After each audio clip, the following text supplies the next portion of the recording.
Begitulah cepatnya hari itu berlalu.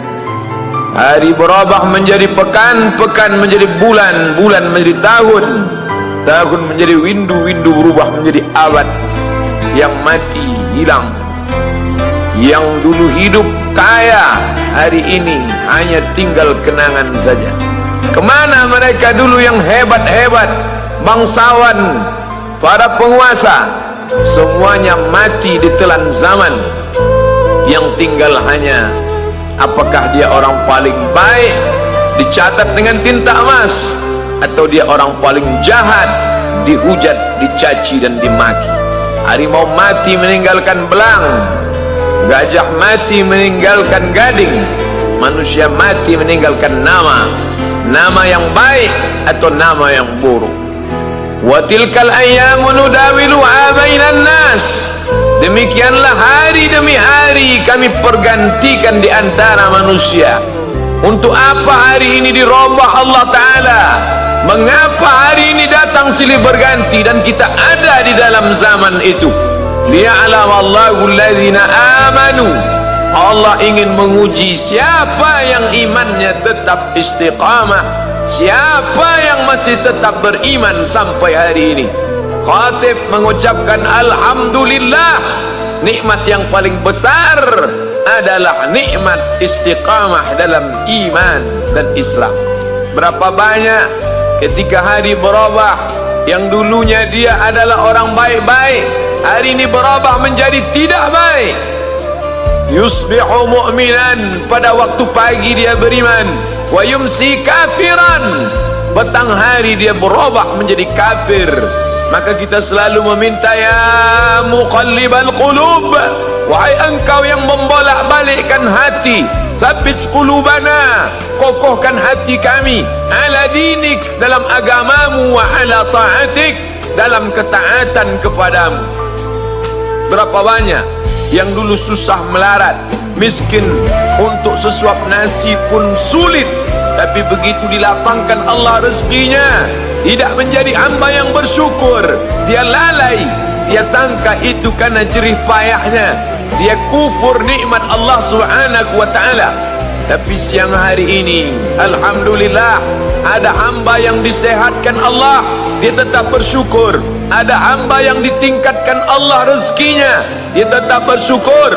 Ada hamba yang dinaikkan Allah kuasanya, dia tetap bersyukur. La in syakartum, kalau kamu syukuri nikmat itu, la azidannakum, pasti akan kutambah.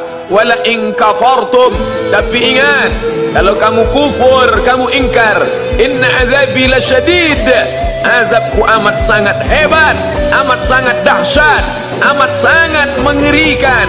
Berapa banyak orang di masa lalu mati dalam azab Allah Subhanahu wa ta'ala. Tapi itulah manusia, diambil dari kata nasya, lupa. Dia tidak pernah ingat apa yang pernah ditimpakan Allah kepada kaum-kaum sebelumnya. Wa ila samud akhahum salihah, kepada kaum Samud diutus Nabi Saleh. Mana mereka sekarang? Punah, musnah, tidak ada lagi di atas muka bumi Allah. Wa ila Madyan akhahum Syuaiba, kepada kaum Madian diutus Nabi Syuaib. Mana mereka sekarang? Punah, musnah, tidak ada jejaknya di atas muka bumi. Wa ila Adin akhahum Huda, kepada kaum Ad diutus Nabi Hud. Tidak satu pun ada di atas muka bumi, tapi orang tetap juga angkuh dan sombong. Memang itulah manusia yang berada di atas muka bumi Allah Subhanahu wa ta'ala. Maka orang-orang yang baik tidak pernah berhenti mengajak kepada kebaikan. Umat ini dikatakan baik bukan karena banyak ibadahnya. Umat ini dikatakan baik bukan karena dia pergi bolak-balik ke kota Makkah Al-Mukarramah untuk haji dan umrah. Allah puji umat ini, kuntum khaira ummah, kalian umat terbaik. Kapan? Bila umat ini disebut umat terbaik? Ta'muruna bil ma'ruf, ketika engkau sanggup mengingatkan saudaramu dalam kebaikan. Pagi ingatkan tentang siang, siang ingatkan tentang petang, petang ingatkan tentang malam, malam ingatkan bahwa esok pagi kita tetap berbuat baik. Wa tanhauna 'anil munkar, larang mereka dari perbuatan mungkar.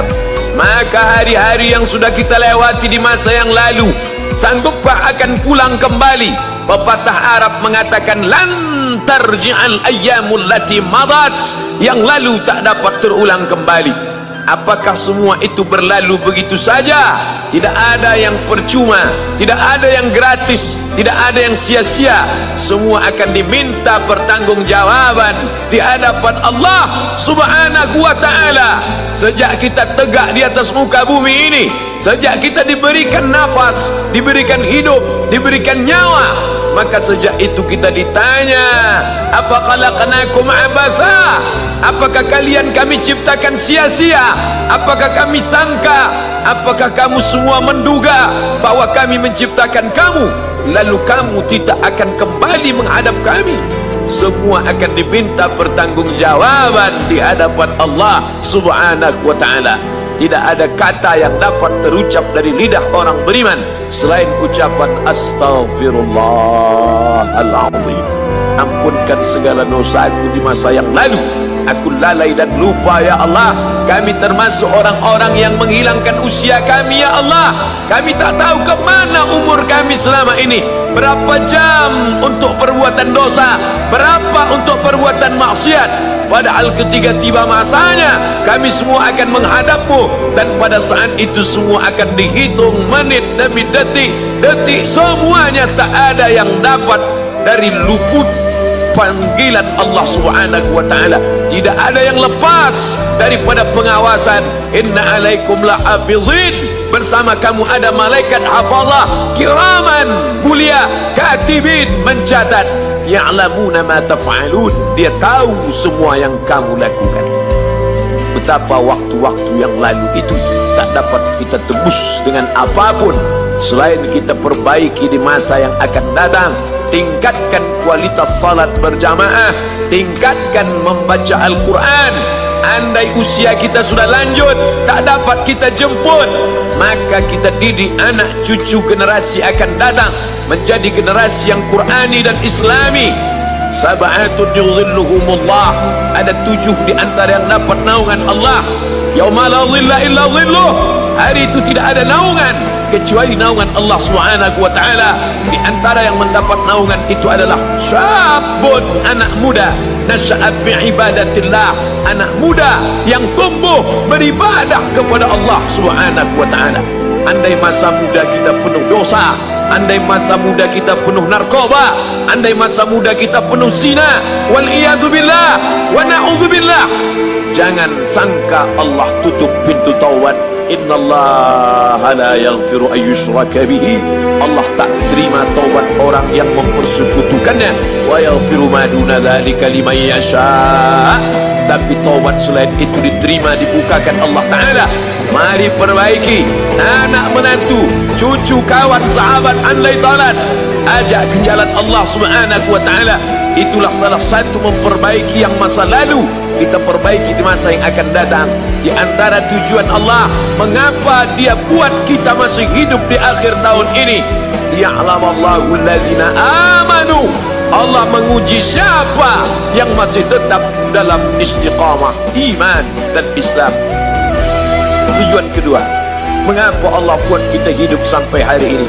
Wa yattakhidha minkum syuhada, wa yattakhidha minkum syuhada, Allah ingin melihat siapa di antara kita ini yang layak untuk menjadi syuhada. Iskariman, hidup mulia, au mutsyahidan, atau mati syahid. Pilihan orang Islam tidak banyak. Kalau hidup, hidup mulia. Kalau mati, mati syahid. Jangan hidup hina, mati terlunta-lunta, tidak diterima Allah Subhanahu wa ta'ala. Hidup mulia atau mati syahid dipersaksikan oleh para malaikat. Man kharaja fi talabil ilmi, siapa yang keluar rumah dengan niat menuntut ilmu, fahuwa fi sabilillah, maka dia seperti orang yang berjihad fi sabilillah, yang jauh meninggalkan kampung halaman, menuntut ilmu di perantauan. Jangan kau sangka kau anak yang terbuang, engkau adalah seorang syahid.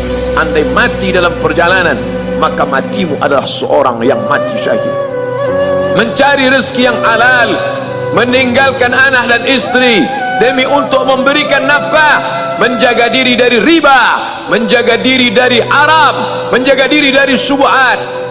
Ditinggalkan anak yang masih kecil, istri yang memerlukan kasih sayang.